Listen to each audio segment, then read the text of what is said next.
Hello students, स्वागत है आपका आईसीटी वर्चुअल क्लासेस में। मैं हूं कविता, आपकी साइंस टीचर। उम्मीद करती हूँ आप सभी अच्छे होंगे और स्वस्थ होंगे। तो क्लास, आज हम यहाँ पर अपना चैप्टर रिवाइज करेंगे। जैसे कि आपको पता है कि हम अपना ये चैप्टर जिसका नाम है हेरिडिटी एंड इवोल्यूशन हम पढ़ चुके हैं। आज आप चैप्टर को रिवाइज करेंगे और फिर से जो टॉपिक्स होते हैं उन्हें हम यहाँ पर डिस्कस करेंगे। तो सबसे पहले अगर हम देखें चैप्टर का इंट्रोडक्शन, आपने क्या पढ़ा था? हेरिडिटी और इवोल्यूशन, दो शब्दों के बारे में आप बात करेंगे इस चैप्टर में। ठीक है, क्या होती है हेरिडिटी, किस प्रकार से होती है हेरिडिटी?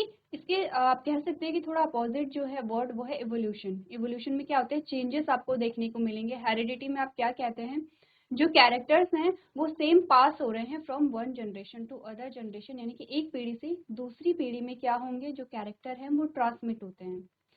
हेरिडिटी का मतलब क्या होता है? आनुवांशिकता जिसे आप कहते हैं। इसका मतलब कि यहाँ पे जो आपकी पीढ़ी है, आपकी पीढ़ी क्या हुई, आपके दादा दादी एक पीढ़ी थी, आपके पेरेंट्स दूसरी पीढ़ी हैं, और आप वहाँ पर तीसरी पीढ़ी हैं। इसी प्रकार से आगे जो पीढ़ी चलती रहती है, वहाँ पर होता क्या है कि कुछ ऐसी चीज़ है जो हम शेयर करते हैं आपस में। आप अपने पेरेंट्स और अपने ग्रैंड पेरेंट्स से कोई एक चीज़ शेयर करते हैं, जिसकी वजह से क्या होता है कि जो सेम कैरेक्टर होते हैं आपके पेरेंट्स में, आपके ग्रैंड पेरेंट्स में, वो आप में आ जाते हैं। आपने सुना होगा, काफ़ी टाइम आपको कहा जाता है कि आप अपने पेरेंट्स जैसे दिखते हैं, जैसे कि आप अपनी माँ जैसी दिखती हैं या अपने पापा जैसी दिखती हैं। ऐसा क्यों होता है? क्यों आप उनके जैसे दिखते हैं, क्यों आप औरों जैसे नहीं दिखते हैं? इसके अलावा एक और क्वेश्चन आपके पास आता है कि आपके जो भाई बहन होते हैं, तो वो क्या होते हैं, आपके क्या है, जो माता पिता हैं, जो पेरेंट है, वो सेम होते हैं। फिर भी क्या होता है, आप में डिफरेंस देखने को मिलता है। ठीक है, ठीक है, आप कुछ कैरेक्टर आपके मैच होते हैं, हो सकता है कि आप दिखने में काफ़ी हद तक मैच हो सकते हैं, उसके बावजूद भी कोई ना कोई यहाँ पे डिफरेंस आपको देखने को मिलता है। वो क्यों होता है, उसका रीज़न क्या है? इसी के साथ आपने कहा कि आपके जो पेरेंट्स हैं, हमने कहा आपके पेरेंट्स के कैरेक्टर आप में आ रहे हैं, तो इसका मतलब आपको 100% अपने पेरेंट जैसा होना चाहिए, लेकिन ऐसा नहीं होता है। आप क्या होते हैं, आप काफ़ी हद तक सिमिलर होते हैं, या फिर आप नहीं भी हो सकते हैं। देखिए, दोनों केस हमारे पास आते हैं। हम बात करेंगे अगर मैक्सिमम की, तो आप कहते हैं कि आप क्या होते हैं, आपके पेरेंट के कैरेक्टर्स आप में बहुत ज़्यादा देखने को मिलते हैं। कभी कभी क्या देखा जाता है कि आपके पेरेंट्स के जो कैरेक्टर होते हैं, फॉर एग्जाम्पल हम दिखने की बात करते हैं, कभी कभी क्या होता है, कोई बच्चा है तो हम उसे देख के बोलते हैं कि इसकी जो शक्ल है ना वो अपने माँ पे गई है ना अपने पिताजी पे गई है। ऐसा क्यों होता है? या फिर आपने कहा जो दूसरा बच्चा है, वो काफी हद तक उसके जो कैरेक्टर्स हैं, उसके जो फीचर्स हैं, वो अपने पेरेंट पे गए हैं। तो दोनों चीजें अलग अलग आपको दिखाई दे रही हैं। आपने कहा एक में तो हम साफ तौर पर कह सकते हैं, हम फिजिकली जो फिजिकल अपीयरेंस है हम देख करके बता सकते हैं कि ये अपने पेरेंट पर गया हुआ है। एक क्या है, हमें बता रहा है कि वो अपने पेरेंट पे, उसके जो कैरेक्टर हैं, उसके जो फीचर्स है वो मैच नहीं हो रहे हैं। जेनेटिकली हम बात नहीं कर रहे हैं, हम फिजिकल अपीयरेंस के बेसिस पे बात कर रहे हैं। दोनों चीजें आपको समझनी है। सबसे पहले आप ये समझिए आपको चैप्टर क्यों पढ़ना है। उसके लिए आपको क्या होगा, कुछ क्वेश्चंस आपके माइंड में आने चाहिए, आपकी नीड होनी चाहिए कि आप चैप्टर को क्यों पढ़ेंगे। आपने कहा ठीक है, हमने कहा कि हमारे जो कैरेक्टर हैं वो हमारे पेरेंट्स से हम में आ रहे हैं। अगर हम में आ रहे हैं तो फिर भी हम 100% अपने पेरेंट जैसे क्यों नहीं हैं? ठीक है, फिर हमने कहा कि हमारे जो भाई बहन होते हैं, जो आपके सिबलिंग्स होते हैं, वो आपके जैसे ही क्यों नहीं दिखते, क्योंकि पेरेंट तो सेम है। आपने कहा पेरेंट सेम है, सोर्स ऑफ जेनेटिक मटेरियल भी सेम है। ठीक है, क्योंकि पेरेंट सेम होंगे तो जो जेनेटिक मटेरियल है, जो आनुवांशिक पदार्थ है, उसका जो स्रोत है वो भी आपके पास सेम है। फिर भी आपको वैरायटी देखने को क्यों मिल रही है? तो ये सारी चीजें हम यहाँ पर डिस्कस करेंगे। इसके अलावा हमने और क्वेश्चंस की बात हमने की थी। हमने कहा था कुछ ऐसे बच्चे भी होते हैं जिनमें देखा जाता है कि वो, अगर हम उनके फीचर्स को देखें, वो अपने माता पिता जैसे नहीं दिखते हैं। उनमें किसके कैरेक्टर हो सकता है कि उनमें उनके दादा दादी के या उनके नाना नानी के कैरेक्टर आ जाए। ठीक है, या हो सकता है कि 2-3 पीढ़ी पहले जो लोग थे, उनका कोई ऐसा कैरेक्टर उनमें आ गया जो कि 2-3 पीढ़ी तक नहीं दिखा था। यानी होता क्या है, हम ये कह रहे हैं कि कुछ ऐसे कैरेक्टर होंगे जो एक पीढ़ी में नहीं आएंगे, दूसरी पीढ़ी में नहीं आएंगे, तीसरी में आ जाते हैं। उसका क्या रीजन है? इन सारी चीजों के बारे में हम यहाँ पर बात करेंगे। तो दो शब्द पे आपने ध्यान देना है, दैट इज हेरिडिटी, आनुवंशिकता जिसे कहते हैं। दूसरा है इवोल्यूशन। ठीक है, तो सबसे पहले आप पढ़ेंगे यहाँ पर हेरिडिटी के बारे में। तो हेरिडिटी और इवोल्यूशन या वेरिएशन जिसे आप कह रहे हैं, इसके बारे में पढ़ने से पहले हम कुछ चीजें यहाँ पर डिस्कस कर लेते हैं। ठीक है, जब आप हेरिडिटी को डिस्कस कर रहे होंगे, तब आप जेनेटिक मटेरियल यहाँ पर यूज करेंगे, तब आप जीन्स के बारे में यहाँ पर बात करेंगे। तो कुछ टर्म्स होते हैं जो कि आपको जानने जरूरी होते हैं। ठीक है, हमने जब चैप्टर पढ़ा था तब भी हमने इन टर्म्स को यहाँ पर डिस्कस किया था। एक बार फिर से इन टर्म्स को हम डिस्कस करेंगे, उसके बाद जानेंगे क्या होती है हेरिडिटी, क्या होता है इवोल्यूशन। ठीक है, तो सबसे पहले आपके पास जो शब्द आता है वो है जीन। ठीक है, सबसे पहले शब्द आपके पास आता है जीन। क्या कहते हैं आप जीन को? आपने कहा कि जीन, आपने एक सेंटेंस में सुना होगा कि जीन ही कैरेक्टर्स के लिए रिस्पॉन्सिबल है, जीन ही गुणधर्मों के लिए रिस्पॉन्सिबल है। कैसे रिस्पॉन्सिबल होता है? आपने कहा क्या है जीन? अगर मैं सिंपली आपसे कहूँ कि जो जीन है वो क्या कर रहा है? गुणों के लिए उत्तरदायी है।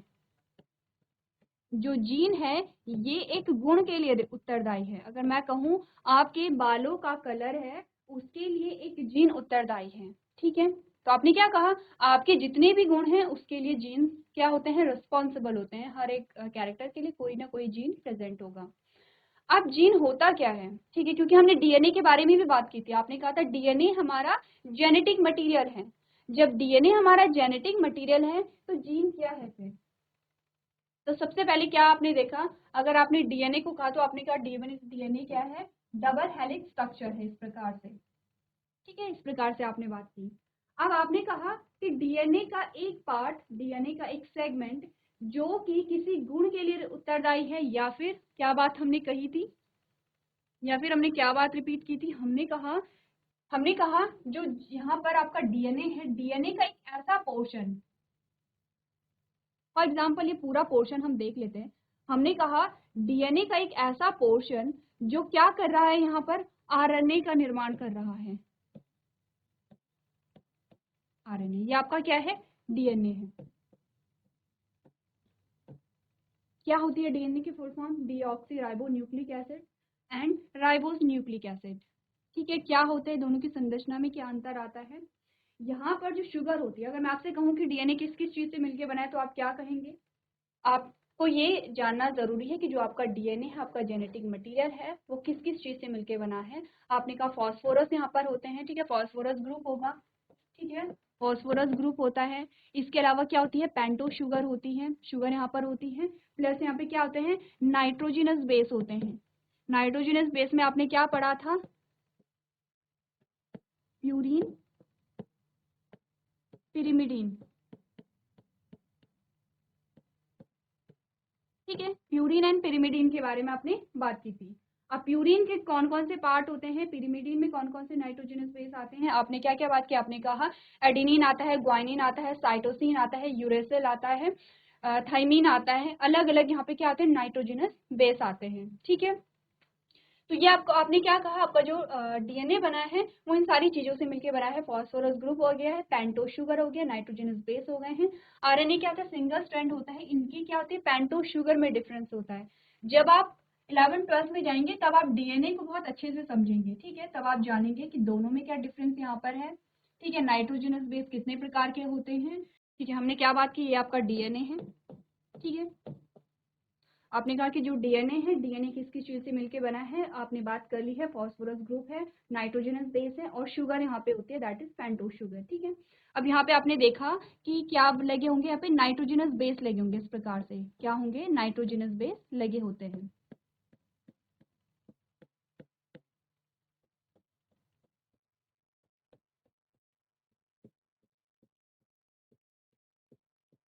चलिए, इस प्रकार से नाइट्रोजनस बेस लगे होंगे।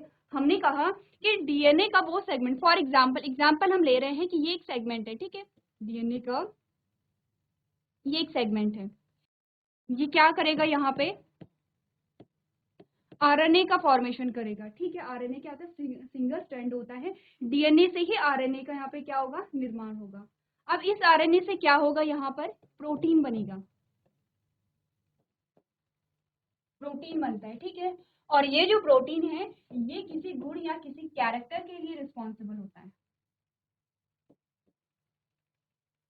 ठीक है, इतनी बात क्लियर है? सिंपल सी बात है। आपने कहा डीएनए आपके पास आया है। ठीक है, डीएनए आया है, तो जो डीएनए का एक ऐसा पोर्शन, क्योंकि डीएनए आपका बहुत लंबा है, आपने कहा था कि डीएनए हाईली कॉइल्ड होता है, बहुत ज्यादा कॉइल होता है, और क्या होता है? बहुत लंबा होता है, लंबाई में बहुत ज्यादा होता है।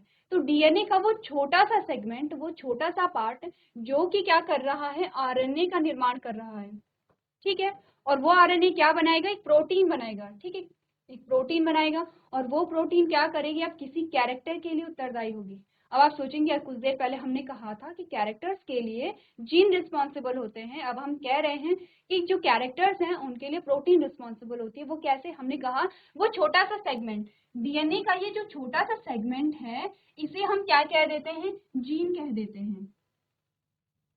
ठीक है, इसे हम डीएनए के छोटे से सेगमेंट को हम जीन कह देते हैं। अब आपने कहा कि डीएनए तो बहुत आपके पास इतना कॉइल्ड आ गया है, ठीक है, ये डीएनए है। अब हमने कहा ये छोटा सा पार्ट है, ये छोटा सा पार्ट है, इससे क्या हुआ, इससे आपकी आरएनए बनी। तो इस छोटे से पार्ट को हमने क्या कह दिया है, छोटे से पार्ट को हमने कहा ये जीन है, यानी कि जीन से ही क्या बनेगा, यहाँ पे आरएनए बनेगा। जीन क्या है, पार्ट ऑफ डीएनए, डीएनए का जो पार्ट है वो यहाँ पर जीन है। जीन से क्या बनेगा, आपने कहा जीन से बनेगा आरएनए, आरएनए से क्या बना, आपने कहा आरएनए से बनेगा प्रोटीन। अब ये प्रोटीन कैरेक्टर के लिए रिस्पॉन्सिबल होगी, जिस प्रकार की प्रोटीन वहां पर बनी उसी प्रकार का कैरेक्टर आपको देखने को मिलेगा। आपने कहा कोई भी कैरेक्टर आप ले लीजिए, आपने कहा आपकी आंखों का कलर क्या है, आपके स्किन का कलर क्या है, आपके बालों का कलर क्या है, आपके बालों का टाइप क्या है, जैसे कि कर्ल है या स्ट्रेट है। हर एक जो कैरेक्टर है उसके लिए प्रोटीन उत्तरदायी है, और वो प्रोटीन बनती है आरएनए से, और वो आरएनए बनता है जीन से, और जीन क्या है, डीएनए का एक पार्ट है। ठीक है, इतनी बात समझ आई जीन के बारे में कि जीन किसे कहेंगे। अब हम जब भी जीन की बात करेंगे तब आप समझ जाएंगे, अब आप कंफ्यूज नहीं करेंगे कि जीन और डीएनए में क्या डिफरेंस है। डीएनए का पार्ट है जीन, ठीक है, आप कह सकते हैं कि डीएनए की यूनिट है क्या, जीन। पढ़ लें जीन के बारे में आपको क्या बताया गया है। आपने कहा Mendel use the term factor for gene. अब मेंडल कौन है, ये क्योंकि आपने चैप्टर पढ़ लिया है, क्योंकि हमारा रिवीजन चल रहा है, अब जानते हैं मेंडल कौन है। तो आपको कहा गया कि मेंडल ने इन जीन्स के लिए फैक्टर टर्म यूज किया था। सबसे पहले इन्हें क्या कहा गया, फैक्टर कहा गया। ये क्वेश्चन भी आपके पास आएगा कि मेंडल ने जीन्स को क्या नाम दिया था, फैक्टर नाम दिया था, या फिर फैक्टर, जो कि मेंडल ने एक टर्म दिया था फैक्टर, उसे आप प्रेजेंट में क्या कहते हैं, आप कहेंगे जीन, उन्हें हम कहते हैं। तो आपने डेफिनेशन में क्या कहा, a gene is a unit of DNA responsible for the appearance and inheritance of character. अब अपीयरेंस आप समझ रहे हैं, कैरेक्टर को, इनहेरिटेंस अभी तक आपने नहीं समझा है, ठीक है। अपीयरेंस का मतलब क्या है, हमने क्या बात की है, हमने कहा डीएनए का एक छोटा सा सेगमेंट, ठीक है, जिसे हमने जीन कहा, उसने आरएनए को बनाया, आरएनए ने प्रोटीन को बनाया, प्रोटीन ने आपके आई कलर, फॉर एग्जांपल जो कैरेक्टर है उसमें हम देख लेते हैं आई कलर, उसने आपके आई कलर को क्या किया, यहाँ पर आई कलर के लिए रिस्पॉन्सिबल है। ठीक है, इतनी बात क्लियर है। अब आपने कहा जीन क्या है, डीएनए की इकाई है जो कि गुणों की अपीयरेंस के लिए उत्तरदायी है। ठीक है, जो कि गुणों के जो गुणों को क्या कर रहा है, एक्सप्रेस कर रहा है। अपीयरेंस यानी कि आई कलर किसकी वजह से आया, आपने कहा प्रोटीन की वजह से आया, वो प्रोटीन किसकी वजह से आए, आरएनए की वजह से, वो आरएनए किसकी वजह से आए, जीन की वजह से। तो आप डायरेक्टली कह सकते हैं कि आई कलर के लिए ये जीन रिस्पॉन्सिबल है, यहाँ पर आप डायरेक्टली कह सकते हैं। ठीक है, तो आपको उस लाइन में यही कहा गया कि जीन क्या है, जो कैरेक्टर्स हैं उनके अपीयरेंस के लिए रिस्पॉन्सिबल है। ठीक है, अपीयरेंस यानी कि आपको जो गुण है वो आपको दिखाई दे रहा है, अपीयर हो रहा है आपके सामने। अब दूसरा टर्म आया था इनहेरिटेंस। क्या होता है इनहेरिटेंस, सिंपल सी बात है, हमने कहा जो जीन है वो कैरेक्टर के लिए क्या है, रिस्पॉन्सिबल है। जीन किसका पार्ट है, आपने कहा डीएनए का पार्ट है। अब आपने कहा कि जो एक जनरेशन से दूसरी जनरेशन में पास होता है वो क्या है, डीएनए है। क्या आपने कहा, डीएनए है। अगर हम बात करें यहाँ पर, अगर आप रिप्रोडक्शन का पार्ट यहाँ पर देखें, अगर आप रिप्रोडक्शन का पार्ट यहाँ पर देखें तो आपने क्या कहा था कि यहाँ पर गैमीट बनेंगे। ठीक है,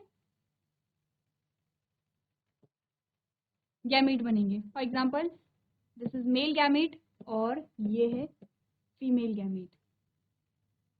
ठीक है, अब जब गैमीट बने तो ये कैसे थे, आपने कहा इनमें क्रोमोसोम का जो नंबर था वो था एन। एन का मतलब है, हम ह्यूमन की बात करें, एन का मतलब है कि यहाँ पर 23 क्या है, क्रोमोसोम है।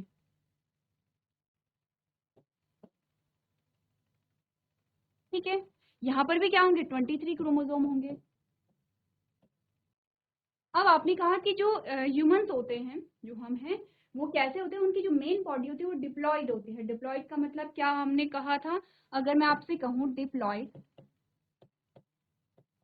डिप्लॉयड का मतलब होता है फुल नंबर ऑफ क्रोमोसोम।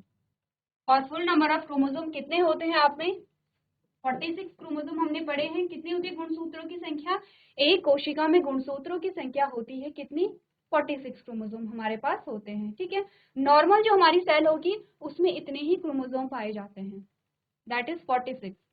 जब यहाँ पे गैमीट बनते हैं, जब यहाँ पे क्या बनेंगे, युग्मक बनेंगे। क्या है ये, युग्मक।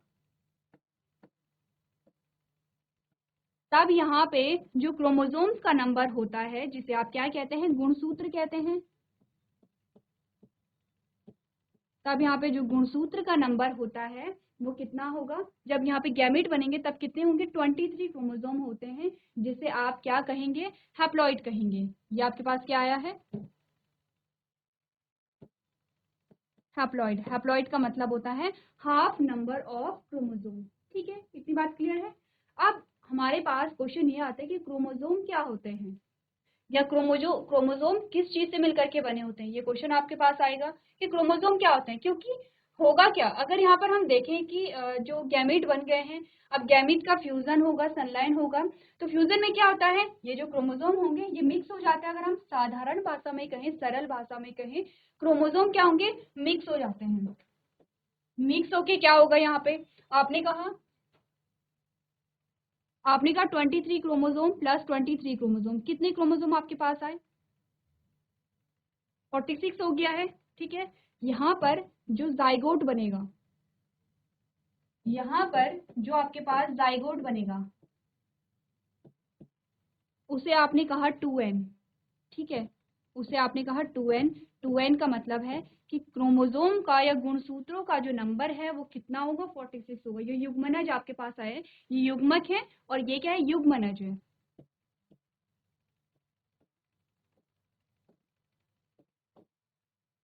ठीक है, अब हमने कहा कि हमने तो बात की थी कि जो जेनेटिक मटेरियल होता है, अब इसी जाइगोट से क्या होगा,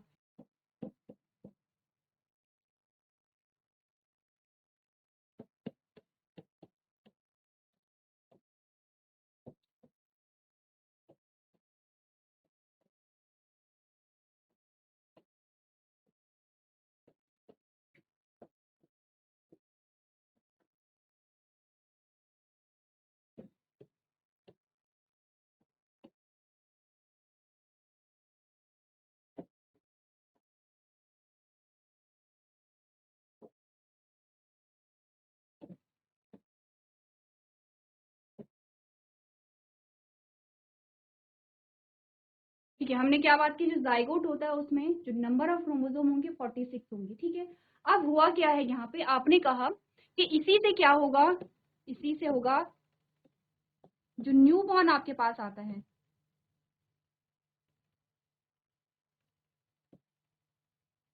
जो न्यू बॉर्न आपके पास आता है वो इसी युग्मनज से डेवलप होता है। अब यहाँ पर आपने क्या देखा, यहाँ पर आपने कहा कि जो क्रोमोसोम है, क्योंकि हम बात किसकी कर रहे हैं, गुणसूत्र की कर रहे हैं।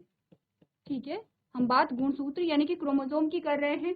आपने कहा यहाँ पर तो क्रोमोसोम क्या हो रहे हैं, पास हो रहे हैं, लेकिन हमने तो पढ़ा था कि डीएनए जेनेटिक मटेरियल है और डीएनए पास होता है, तो ऐसे कैसे, इसके लिए आपको समझना पड़ेगा क्रोमोसोम की संरचना किस प्रकार की होती है। ठीक है, आपने जब डीएनए को पढ़ा, आपने जब डीएनए को पढ़ा तो आपने क्या कहा था, डबल हेलिक्स स्ट्रक्चर है।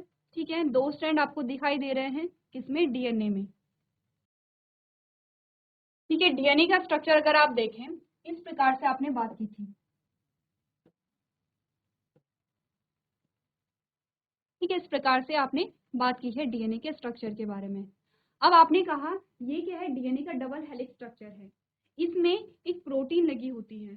ठीक है, इस प्रकार से एक प्रोटीन लगी है।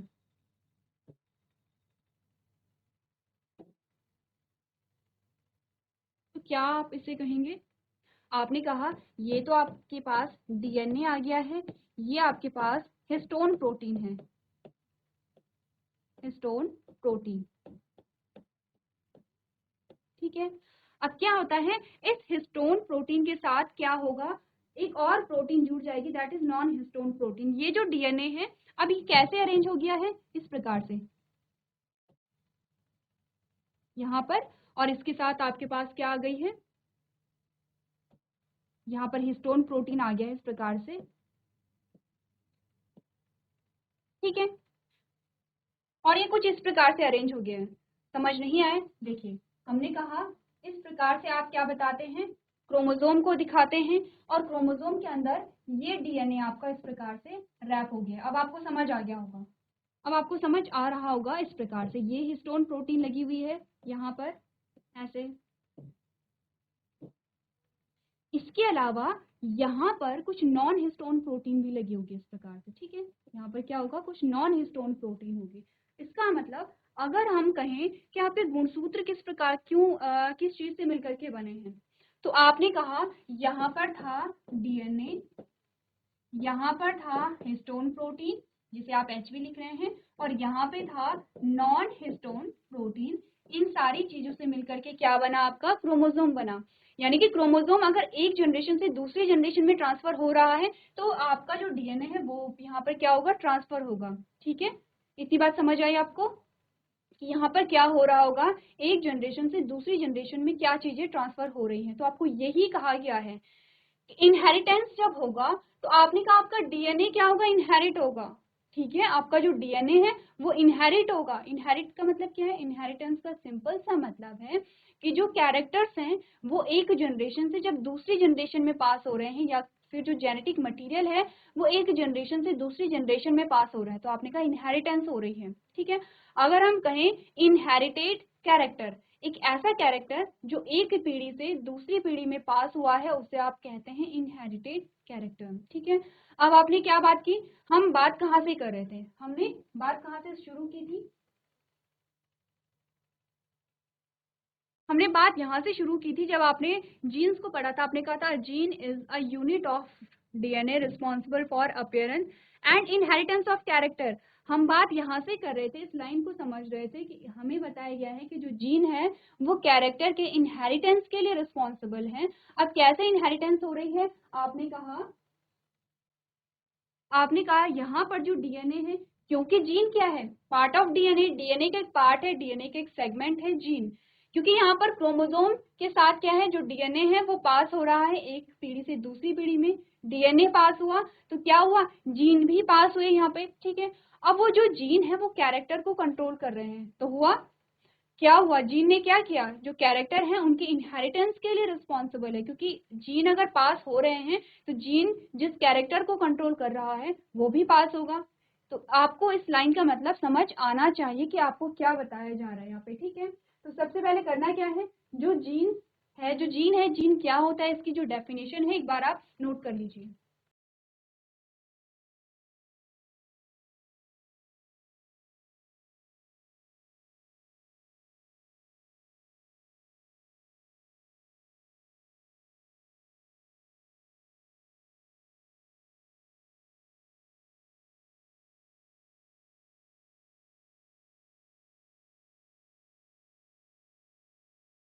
चलिए, तो आपने जो जीन की डेफिनेशन है वो आपने नोट कर ली होगी। अब दूसरा जो टर्म हमारे पास आता है समझने के लिए, दैट इज एलील। एलील और एलिलोमॉर्फ, ठीक है। अब एलील क्या होता है, देखिए जब हम जीन के बारे में बात कर रहे थे तो हमने एक चीज डिस्कस नहीं की है, वो ये है कि जीन हमेशा पेयर में होते हैं, हमेशा जोड़े में होते हैं जीन, ठीक है। इतनी बात क्लियर है। अब जीन हमेशा जोड़े में होते हैं, तो आप कैसे बताएंगे, जैसे कि आपने कहा कि आंखों के कलर के लिए, आंखों के कलर के लिए क्या है, यहाँ पर जो एक जीन उत्तरदायी है, ठीक है। तो आपने क्या कहा, आंखों के कलर के लिए आपने कहा कि जो जीन है, हम फॉर एग्जांपल मान लेते हैं कि ये कैपिटल सी क्या कर रहा है, जो आंखों का कलर है उसके लिए उत्तरदायी है, ठीक है। अब आंखों के कलर कैसा होगा, वो अलग अलग कलर आपने देखे हैं, आपने कहा कि किसी की ब्लैक होती, किसी की ब्राउन है, किसी की ब्लू भी होती है, अलग अलग कलर है। अब हमने कहा कि आंखों का कलर के लिए क्या है, जो जीन रिस्पॉन्सिबल है दैट इज कैपिटल सी। आप ऐसे ही क्या करेंगे, जीन को जब भी आप दिखाएंगे आप ऐसे ही दिखाएंगे, ठीक है। चलिए, अब यहाँ पर हमें जो कैरेक्टर्स की जो अलग अलग फॉर्म आपको देखने को मिल रही है, बहुत सारी देखने को मिल रही है। ऐसे ही हम और एग्जाम्पल लेते हैं। आपने कहा हाइट का, अगर हम एग्जाम्पल लें कि हाइट के लिए कोई एक जीन रिस्पॉन्सिबल है, ठीक है, हाइट के लिए क्या है, एक जीन रिस्पॉन्सिबल है, तो आप कैसे दिखाएंगे हाइट को? आपने कहा कि हाइट कैसी होती है, आपको दो ही प्रकार की हाइट आपके पास आती है, टॉल और ड्वार्फ आती है। तो आपने कहा आप उसी अकॉर्डिंग क्या करेंगे, यहाँ पे हाइट को दिखाएंगे।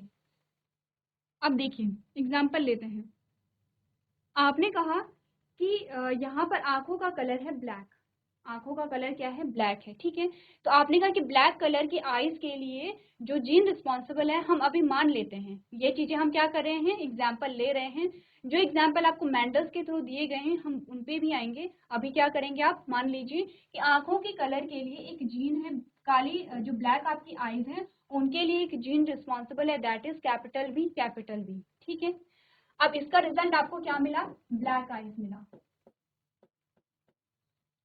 अब क्या हुआ, समहाउ दोनों जोड़ों में से क्या होगा, एक जो यहाँ पर बी है उसमें कोई चेंजेस आए, इस कैपिटल बी में कोई चेंजेस आए, कोई चेंजेस आए, तो इसने क्या किया, अपना कैरेक्टर जो अपना गुण था वो नहीं दिखाया। दोनों कर क्या रहे हैं, ये भी ब्लैक कलर को दिखा रहा है और ये भी ब्लैक कलर को दिखा रहा है, ठीक है। लेकिन हुआ क्या कि दोनों में से एक जो कैपिटल बी था उसमें कोई चेंजेस आए और ये क्या हो गया है, इसमें कोई चेंजेस आए और ये क्या कर रहा है, अपने कैरेक्टर के लिए जो रिस्पॉन्सिबल था, ये ब्लैक कलर के लिए रिस्पॉन्सिबल था, अब ये ब्लैक कलर नहीं दे पा रहा है।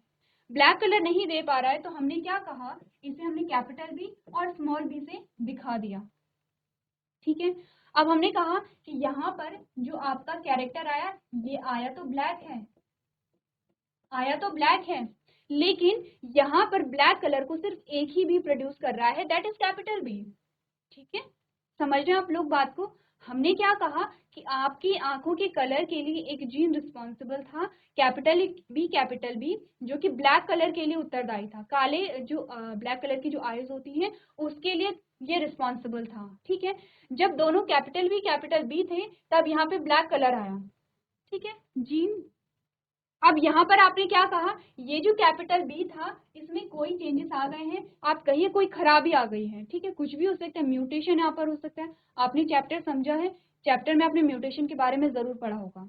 म्यूटेशन होता क्या है, जो जेनेटिक मटेरियल है आपका उसमें किसी भी प्रकार का परिवर्तन हो सकता है, कि क्वालिटी वाइज हो गया, क्वांटिटी वाइज हो गया, ठीक है, नाइट्रोजनस बेसिस में कोई चेंजेस आ गए हैं, उनकी पोजीशन में कोई चेंजेस आ गए हैं, उनके नंबर में कोई चेंजेस आ गए हैं। तो इस वजह से क्या हुआ, ये जो आपका जो इस जीन का जो दूसरा साथी था, ठीक है, इस जीन हमेशा पेयर में होते हैं, जीन हमेशा सिंगल में नहीं होते, हमेशा पेयर में आप बताते हैं। आपने कहा इस जीन का जो साथी है उसमें कोई परिवर्तन आया, वो खराब हो गया, अब वो काम नहीं कर रहे हैं, ये ब्लैक कलर को प्रोड्यूस नहीं करेगा, ठीक है। अब ब्लैक कलर यहाँ पे अभी भी आपको ब्लैक कलर दिखाई दे रहा हो, फॉर एग्जांपल ये क्या है, F1 जनरेशन है, पहली पीढ़ी है, ये है F2 जनरेशन, ये दूसरी पीढ़ी है। मान लेते हैं कि पहली पीढ़ी में भी ब्लैक आइज आए, दूसरी में भी ब्लैक आइज आपको देखने को मिली, क्योंकि यहाँ पर एक और जीन प्रेजेंट था जो कि क्या कर रहा था, ब्लैक कलर को प्रोड्यूस कर रहा था। अब आपने कहा कि दोनों जीन में यहाँ पे क्या हो गया है, खराबी आ गई, खराबी यानी कि उनमें कोई चेंजेस आ गए हैं, अब ये ब्लैक कलर को प्रोड्यूस नहीं कर रहे हैं। हमने कहा दोनों स्मॉल बी और स्मॉल बी हमारे पास आ गए हैं, और अब जो आपके पास कलर आया है दैट इज ब्राउन, वो आपके पास क्या आया है, ब्राउन आ गया है। क्यों ब्राउन आया, क्योंकि देखिए हमने कहा कि ब्लैक कलर के लिए रिस्पॉन्सिबल था, ब्लैक कलर तो प्रोड्यूस नहीं कर रहा है, लेकिन आपके पास ब्राउन आ गया, ये फॉर एग्जाम्पल हम ले रहे हैं, ठीक है। अब आपने क्या देखा, जीन तो सेम ही है, जीन में कोई परिवर्तन आपको दिखा? अगर मैं आपसे पूछूं कि क्या जीन में आपको कोई परिवर्तन दिखा, क्या हम ये कह रहे हैं कि इस ब्लैक के लिए अलग जीन का जोड़ा उत्तरदायी है, इस ब्लैक के लिए अलग जीन का जोड़ा उत्तरदायी है और इस ब्राउन के लिए अलग जीन का जोड़ा उत्तरदायी है, ऐसा हमने कहा नहीं। क्यों? क्योंकि इसी जीन पेयर में तो चेंजेस आ रहे हैं, इसी में चेंजेस आ रहे हैं। आप क्या देख रहे हैं, इसी की अलग अलग फॉर्म आप देख रहे हैं। आपको देखने को मिला capital B, capital B, capital B, small B, small B, small B, ये सारी जो फॉर्म्स आपके पास आ रहे हैं, या आपने दोनों जो आपके पास पेयर आ रहे हैं वो कहलाते हैं जीन्स के एलील, ठीक है। आपके पास जीन के एलील कितने आए हैं वैसे, बी है, बी है, ये भी आपके पास क्या है, एलील है। आप कहिए ये अलग अलग फॉर्म क्या होती हैं जीन्स की, क्या होते हैं, एलील होते हैं, या फिर आपने कहा कि ये एक जीन पेयर है, तो ये भी जीन का एलील है, ये भी जीन का एलील है। तो आपने कहा कि different forms of gene, gene के जो अलग अलग रूप होते हैं, जीन के जो अलग अलग फॉर्म्स होती हैं, उन्हें आप एलील कहते हैं। ठीक है, इतनी बात समझ आए। ये आपके सारे एलील आ गए हैं, ये भी आपके पास क्या है, अलग अलग एलील आ गए, क्योंकि अलग अलग फॉर्म्स को बता रहे हैं। जीन तो वही है लेकिन उसके अलग अलग फॉर्म्स को बता रहे हैं। अब एग्जाम्पल लेते हैं वो जो कि हमें मेंडल ने दिया है। देखिए मेंडल ने हमें क्या कहा, मेंडल ने कहा कि प्लांट की हाइट के लिए एक जीन उत्तरदायी था, जिसे हमने कहा कैपिटल टी, कैपिटल टी। ठीक है, हाइट के लिए रिस्पॉन्सिबल है। आप कैपिटल टी क्या कर रहे थे, दोनों यहाँ पर टॉल हाइट को बता रहे थे, लंबे हाइट को यहाँ पर बता रहे थे। उसके बाद एक जो जीन पेयर है, अब आप जानते हैं इन दोनों को हम एलील कह सकते हैं। आपने कहा कि जो इस जीन का जो साथी है उसमें कोई चेंजेस आए, अब वो क्या कर रहा है, वो टॉलनेस के लिए उत्तरदायी नहीं है। देखिए ये भी लंबी हाइट को कर रहा था, ठीक है, और ये भी लंबी हाइट को कर रहा था, दोनों लंबी हाइट को क्या कर रहे थे, प्रोवाइड कर रहे थे। अब आपने कहा कि इन दोनों में से एक क्या कर रहा है, खराब हो गया या उसमें कोई चेंजेस आ गए हैं, और वो लंबे हाइट के लिए उत्तरदायी नहीं है। ठीक है, यहाँ पर आपको रिजल्ट देखने को क्या मिला, यहाँ पे भी आपको टॉल ही देखने को मिली प्लांट की हाइट, क्योंकि यहाँ पर एक कैपिटल था, ये क्या कर रहा था, लंबाई के गुण के लिए उत्तरदायी था और उस गुण को दिखा रहा था। लेकिन आपने तीसरे सिनेरियो में क्या देखा कि दोनों जो यहाँ पर जीन्स थे वो क्या हो गए हैं, उनमें चेंजेस आ गए हैं। अब दोनों में से कोई भी क्या कर रहा है, लंबी हाइट के लिए रिस्पॉन्सिबल नहीं है, यहाँ पे ग्रोथ के लिए कोई भी उत्तरदायी नहीं है, क्योंकि दोनों में चेंजेस आ गए हैं। आपने कहा यहाँ पे जो गुण आपको देखने को मिला दैट इज ड्वार्फ। अब हमने क्या बात की है, वही बात फिर से कर लेते हैं। आपने कहा जीन पेयर कितने आपके पास आए, अगर मैं कहूँ तीनों प्रकार की हाइट के लिए, चाहे ये टॉल हो, चाहे ये टॉल हो, या ये ड्वार्फ हो, इसके लिए कितने जोड़ी जीन उत्तरदायी थे। अगर मैं आपसे कहूँ, आपका उत्तर होना चाहिए एक ही जोड़ी जीन उत्तरदायी है, इसके लिए अलग अलग जीन हमारे पास नहीं आए हैं। हमने तो सिर्फ इतना कहा कि एक जोड़ी हमारे पास जीन थे, उसमें से एक जो जोड़े में से जो एक जीन था उसमें कोई परिवर्तन हुआ, उसके बाद हमारे पास ये टॉल आया। फिर हमने कहा कि दोनों जो जीन थे दूसरे वाले में भी कोई परिवर्तन आया, अब वो क्या कर रहा है, उस गुण को प्रदर्शित करने में सक्षम नहीं है। अगर ये, अगर हमने कहा कि ये टॉल हाइट को के लिए रिस्पॉन्सिबल नहीं होगा, ये लंबाई के गुण को प्रदर्शित नहीं करेगा, तो अगर लंबाई का गुण नहीं आया तो क्या होगा, बौना ही होगा। ठीक है, अब आपने क्या कहा, दोनों जो जीन है वो लंबाई के लिए उत्तरदायी है ही नहीं, तो जब ये दोनों ही ग्रोथ को नहीं कर रहे हैं, लंबाई को नहीं बढ़ा रहे हैं, तो लंबाई कैसे रह जाएगी आपकी, लंबा होगा पौधा नहीं, पौधा बौना रह जाएगा। तो कैसा गुण आया, ड्वार्फ, बौना पौधा आया। अब हमने कहा कि यही जो आपके पास जीन पेयर की अलग अलग फॉर्म्स आई हैं that is known as allele, इन्हीं को आप एलील कहते हैं। यानी कि जीन्स की अलग अलग जो फॉर्म आपके पास आई हैं, अलग अलग रूप आपके पास आए हैं। आपने कहा कैपिटल टी भी आया है, कैपिटल टी भी आया है, स्मॉल टी भी आया है, सारे क्या हैं, जीन के एलील हैं। समझ रहे हैं अब आप लोग, अब आप समझ रहे हैं कि जीन और एलील में क्या डिफरेंस है। ठीक है, पढ़ लें एलील को आपको क्या बताया गया है। चलिए पढ़ लेते हैं कि आपको यहाँ पर एलील की क्या डेफिनेशन दी गई है। आपने कहा it refers to one of the two members of gene pair that controls the two alternatives of the same characters and located at the same locus in a homologous chromosome। ठीक है, क्या कहा गया है कि ये क्या करते हैं, जो जीन है, जीन के दो मेंबर हैं जो कि क्या करेंगे, दो अल्टरनेटिव कैरेक्टर को कंट्रोल करेंगे। अल्टरनेटिव्स क्या होते हैं, आपने कहा capital T small T, capital T किसके लिए उत्तरदायी है, लंबाई के लिए, स्मॉल टी लंबाई के गुण को नहीं प्रदर्शित कर रहा है, तो क्या यहाँ पे प्रदर्शित करेगा, ड्वार्फनेस को। दोनों आपके पास अल्टरनेटिव कैरेक्टर आ गए हैं। ठीक है, अब करना क्या है आपको, एलील की जो डेफिनेशन है उसे अपनी कॉपी में नोट करनी है।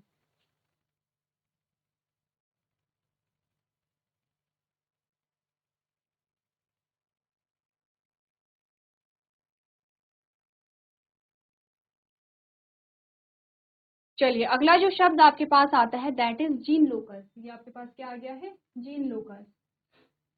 क्या होता है जीन लोकस, सिंपल सी बात है कि जहां पर जो जीन्स हैं वो प्रेजेंट होते हैं, जीन की लोकेशन जहां पर होती है उसे आप कहते हैं जीन लोकेशन। यानी कि आप जीन लोकस अगर आप कहेंगे कि ये एक जीन लोकस है, इसका मतलब है कि यहाँ पर एक जीन पेयर प्रेजेंट होगा। ठीक है, सिंपल सी बात है। आपने कहा it is the region on chromosomes representing a single gene, the alleles of a genes are present on the same gene locus on the chromosome. ठीक है, आपको कहा गया है कि जीन लोकस क्या है, एक ऐसी जगह है क्रोमोसोम पर, ऐसा स्थान है जहां पर जीन पाए जाते हैं, उसे आप क्या कहते हैं, जीन लोकस कहते हैं। तो आज आपने क्या किया, आपने 3 शब्दों को यहाँ पर डिफाइन किया है, दैट इज जीन, एलील और जीन लोकस। बहुत अच्छे से हमने समझा है। आपको करना क्या है, फिर से रिवाइज करेंगे आप लोग कि कहाँ पर क्या जीन किसे कहते हैं, डीएनए किसे कहते हैं, दोनों में डिफरेंस क्या होता है, जीन और एलील में क्या डिफरेंस होता है, जीन लोकस क्या होते हैं। तो ये सारी चीजें आपको क्या करनी है, डिस्कस करनी है। इसके अलावा कुछ और टर्म्स हमारे पास आते हैं, जैसे कि हेटेरोजाइगस, होमोजाइगस, डोमिनेंट है, रिसेसिव है। ये सारी जो टर्म्स है वो हम अपने नेक्स्ट लेक्चर में कंटिन्यू करेंगे। तो आज के सेशन में हम इतना ही करेंगे। अभी तक क्लास में बने रहने के लिए आपका धन्यवाद।